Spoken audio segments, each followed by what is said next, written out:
بسم اللہ الرحمن الرحیم التاجر الصدوق الامین مع النبیین والصدیقین والشہداء التاجر الصدوق الامین مع النبیین والصدیقین والشہداء التاجر الصدوق الامین مع النبیین والصدیقین والشہداء التاجر الصدوق الامین مع النبیین والصدیقین والشہداء التاجر الصدوق الامین مع النبیین والصدیقین والشہداء پوری سچائی اور امانت داری کے ساتھ کاروبار کرنے والا تاجر نبیوں اور صدیقوں اور شہیدوں کے ساتھ ہوگا۔ پوری سچائی اور امانت داری کے ساتھ کاروبار کرنے والا تاجر نبیوں، صدیقوں اور شہیدوں کے ساتھ ہوگا۔ پوری سچائی اور امانت داری کے ساتھ کاروبار کرنے والا تاجر نبیوں، صدیقوں اور شہیدوں کے ساتھ ہوگا۔ اس حدیث مبارک میں نبی اکرم صلی اللہ تعالی علیہ وسلم نے ان تاجروں کو بہت مبارک اور بہت بہترین خوشخبری سنائی ہے کہ جو اپنی تجارت کے دوران انتہائی امانت داری سے، انتہائی سچائی سے کاروبار کرتے ہیں، امانت داری کا پورا خیال رکھتے ہیں، سچائی کا پورا خیال رکھتے ہیں، اپنے مسلمان بھائی کو دھوکہ نہیں دیتے، اپنے مسلمان بھائی کے ساتھ ایسا عمل نہیں کرتے کہ چیز دکھائی اور جائے اور دی اور جائے، بلکہ انتہائی امانت داری کے ساتھ وہ تجارت کرتے ہیں۔ چونکہ تجارت ایک ایسا معاملہ ہے کہ اس میں بے شمار ایسے مواقع آتے ہیں کہ جن مواقع میں آدمی جھوٹ بول کر زیادہ منافع کما سکتا ہے، آدمی خیانت کر کے، دھوکہ کر کے بہت زیادہ منافع کما سکتا ہے۔ لیکن اگر تاجر کے سامنے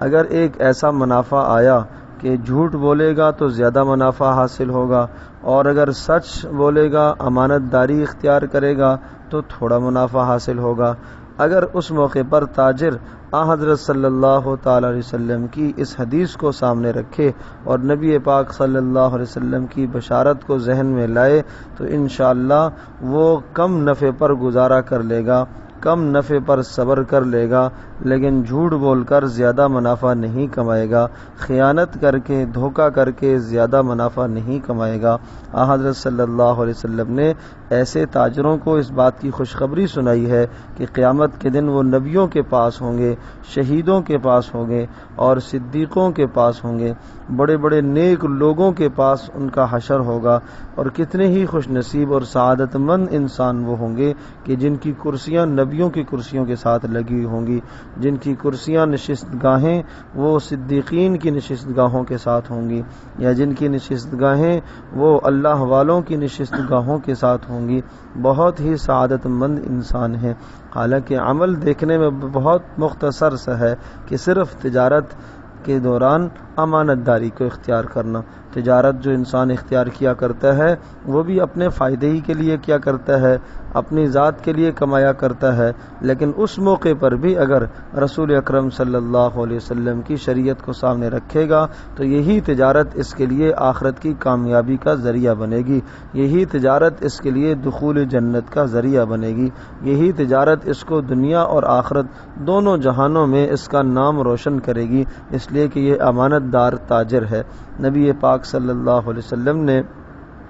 اس حدیث کے علاوہ اور بے شمار احادیث میں تاجروں کو حضرت صلی اللہ علیہ وسلم نے خاص تاکید کی ہے۔ ایک حدیث میں آپ علیہ الصلوۃ والسلام نے یوں ارشاد فرمایا کہ التجار ہم الفجار، تجارت کرنے والے گناہگار ہیں، فسق و فجور میں مبتلا ہیں۔ تو صحابہ نے پوچھا اللہ کے رسول کیا تجارت کرنا جائز نہیں ہے؟ آپ نے ارشاد فرمایا ہاں جائز تو ہے، لیکن میری مراد اس سے وہ تاجر ہیں جو اپنی تجارت کے دوران جھوٹ بولتے ہیں، جو اپنی تجارت کے دوران مسلمانوں کے ساتھ دھوکہ کرتے ہیں،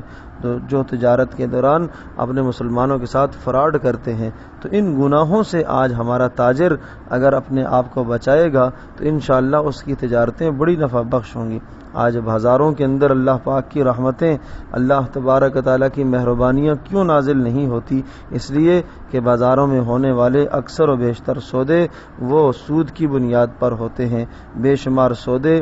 وہ جھوٹ اور فریب اور دھوکے کی بنیاد پر ہوتے ہیں۔ اللہ اور اس کے رسول صلی اللہ علیہ وسلم کے احکامات کو بالائے طاق رکھا جاتا ہے، پس پشت ڈال دیا جاتا ہے، جس کی بنیاد پر بازاروں کے اندر اللہ تبارک تعالیٰ کی رحمتیں نازل نہیں ہوتی اور بازاروں کے اندر بے شمار لڑائی جھگڑے کے اسباب پیدا ہو جاتے ہیں۔ اس لیے ہمیں یہ چاہیے کہ ہم اپنی کسی بھی تجارت میں جب بھی ہم تجارت کریں تو اس موقع پر ہمیں انتہائی امانت داری سے کام لینا چاہیے۔ اور پھر ایک بات یہ بھی ذہن نشین فرما لیجئے کہ اس کا یہ مطلب نہیں ہے کہ یہ صرف اسی آدمی کے لیے یہ حدیث ہے جو دکان کھولے بیٹھا ہے، نہیں، ہر وہ آدمی جو کسی بھی جگہ پر کام کر رہا ہے، چاہے وہ ملازمت کر رہا ہے، چاہے وہ تجارت کر رہا ہے، چاہے وہ اپنا کوئی کاروبار کر رہا ہے، کسی کے پاس کام کر رہا ہے، ہر آدمی کو انتہائی امانت داری سے کام کرنا چاہیے۔ اگر وہ اپنے کام میں خیانت کرے گا، پورا وقت نہیں دے گا، یا کام میں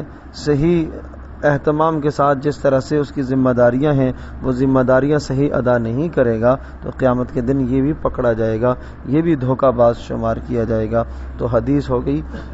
التاجر الصدوق الامین مع النبیین والصدیقین والشہداء، التاجر الصدوق الامین مع النبیین والصدیقین والشہداء، التاجر الصدوق الامین مع النبیین والصدیقین والشہداء۔ پوری سچائی اور امانت داری کے ساتھ کاروبار کرنے والا تاجر نبیوں، صدیقوں اور شہیدوں کے ساتھ ہوگا۔ اللہ تبارک و تعالی ہم سب کے لیے عمل کرنا آسان